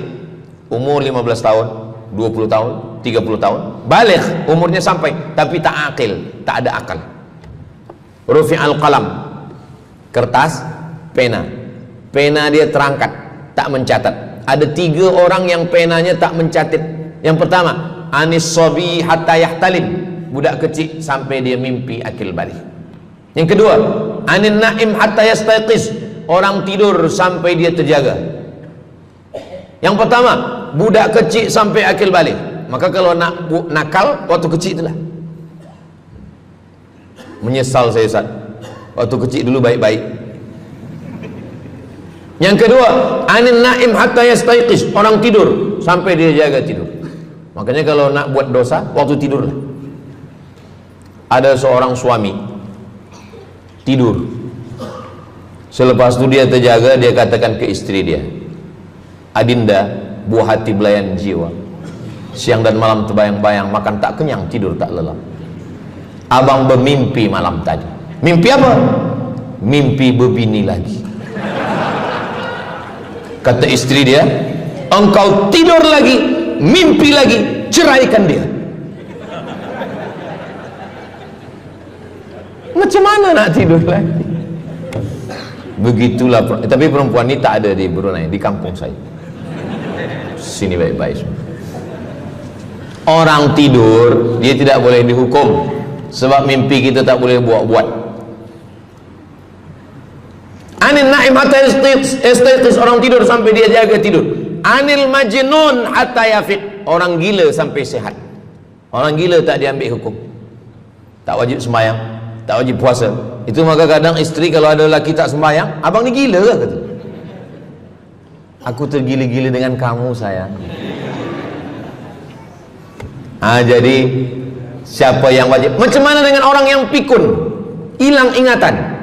Hilang ingatan bila dari mula zuhur azan sampai waktu asar habis, ingatan dia hilang, maka dia tak wajib sembahyang. Tapi bila dia ingat sekejap, dia wajib lagi. Itu pula masalahnya Ustaz. Laki saya ni hilang ingatan waktu sembahyang saja. . Lepas tu ingat balik. baligh, berakal. Kata orang kalau sudah tua kita mengalami namanya demensia. Manusia demensia, amnesia. Amnesia tak ingat apa-apa, semua lupa. Itu maka kita bila nak pergi ke mana-mana guna helmet, sebab bila kepala ni terantuk lupa. Ada kawan saya, dia hafaz Quran 30 juzuk, ceramah tazkirah kemana-mana, bawa kereta jatuh. Kata dia banyak ayat-ayat yang hilang, maka aku kalau sembahyang ayat pendek-pendek. Kata saya, bang, di kampung saya dulu kalau ada radio yang dah tua yang rosak, itu biasa kita pukul mau elok balik. Cuba antukkan sekali lagi, kata saya. Kata dia, aku takut kalau aku antukkan Fatihah ni pula hilang. Maka Islam ini datang menjaga 5. Pertama, menjaga akal. Tak boleh minum khamar, tak boleh guna khamar, narkotik. Menjaga diri, tak boleh bunuh diri. Menjaga kehormatan, tak boleh menghina orang. Menjaga agama, tak boleh membawa aliran sesat, ateis, tak percaya, kekafiran. Menjaga harta, tak boleh ada mencuri, tak boleh ada dusta, tak boleh ada akad bohong, tak boleh ada tipu, tak boleh ada gharar, tak boleh ada zulm, tak boleh ada ghish. Man ghasyana falaysa minna. Siapa yang menipu kami, maka dia bukan golongan kami. Jadi berdasarkan 8 keutamaan ini, kalau ingat 8-8-nya alhamdulillah. Tak ingat 8, ingat 7, ingat 6, ingat 5, ingat 4, ingat 3, ingat 2, ingat 1. Satu pun tak ingat, innalillah. Tapi insyaAllah kita boleh ingat semua. Sebab apa? Sebab tazkirah malam ini direkodkan, nanti boleh ditonton ulang di channel Ustaz Abdul Somad Official. Jangan lupa subscribe, like, share and comment. Jamaah yang dimuliakan Allah Subhanahu Wa Taala, tadi saya mula pukul 8.15, sekarang sudah pukul 8.10. Jadi saya di mana-mana tazkirah memanglah 60 menit, 600 ml, tapi rupanya botolnya kecil je. Jadi sebenarnya setengah jam pun cukup. Jadi dari 8 tadi itu semua membagi kita semangat. Kalau ada orang yang mengatakan Islam ini agama yang menyuruh kita tak usahlah berniaga, tak usahlah bertanam kelapa sawit, tak usahlah bertanam kelapa, tak usahlah buka ikan, tak usahlah bertani. Sesungguhnya Islam ini agama yang menyuruh kita berusaha. Masuk masjid, Allah maftahli abwaaba rahmatik. Keluar masjid, Allahumma inni as'aluka min fadlik. Kenapa keluar masjid minta rezeki? Sebab peniaga, pedagang, bisnismen dapat duit, duitnya bukan untuk dunia, duitnya untuk akhirat. Jadi kalau ada orang mengatakan kereta tak dibawa mati, siapa kata kereta tak dibawa mati? Kereta boleh dibawa mati. Kereta yang macam mana? Kereta wakaf. Ada kereta 10, wakafkan untuk tahfiz Quran. Masa mak saya meninggal, berpesan dia, nanti kalau aku mati, tolong kuburkan aku di samping makam ayahku. Dari tempat saya, rumah saya ke kampung mak saya jauh, 10 jam naik kereta. Hospital tak nak bagi kereta ambulan. Maka selepas itu saya azam dalam diri saya, nanti kalau ada duit, kita buatkan kereta wakaf ambulan. Siapapun saja yang sakit meninggal, free. Alhamdulillah kami ada yayasan tabung wakaf umat namanya, 2 kereta ambulan sekarang. Siapapun yang sakit, free. Naik kereta ni free, syaratnya 2, sakit mati.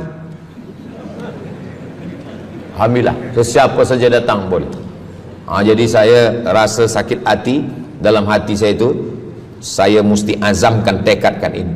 Begitu juga dengan tahfiz, guru-guru, cikgu-cikgu, pelajar-pelajar, buatkan kereta. Begitu juga dengan rumah. Apa kata orang? Untuk apa bina rumah elok-elok, rumah besar? Rumah tak dibawa mati. Rumah boleh dibawa mati. Rumah yang mana? Rumah tahfiz Quran. Assalamualaikum. Waalaikumsalam. Ustaz Abdul Somad, betul, saya ada rumah Ustaz, 9 bilik, 2 aras, parking lapang. Rumah siapa? Tak tahu.